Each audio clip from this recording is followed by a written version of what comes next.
अथवा विषयगत छलफल भन्दा पनि समग्र बजेटमै केन्द्रित हुन चाहन्छु, किनकि म खर्च कटौतीका लागि होइन भ्रम कटौतीका लागि संसदमा उभिएको छु।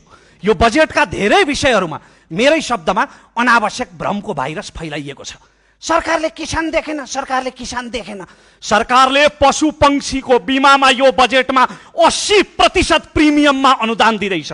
यो देशमा रासायनिक मलको अभाव नहोस् भनेर पहिलोपल्ट रासायनिक मलको आपूर्तिको क्यालेन्डर लागू हुँदैछ।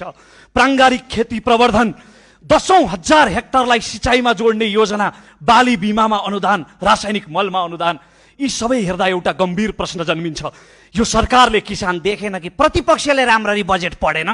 सभामुख महोदय, मैले यो बजेटलाई मनन गरेरै, किनभने सुकुम्बासी समस्या समाधान गर्ने प्रतिबद्धता, सहकारी पीडितको बचत फिर्ता, मध्यम वर्गलाई दोब्बरमा 10 लाखसम्ममा आयकर छुट र निजी क्षेत्रका लागि नेपालको सफल उद्यमी माननीय विदुषी राणाको शब्दमा गेम चेन्जर बजेट आएको छ। त्यसकारण मैले यो बजेटलाई आत्मादेखि मनन गरेर र तृप्त भएर नै मरी मरी ताली बजाएको।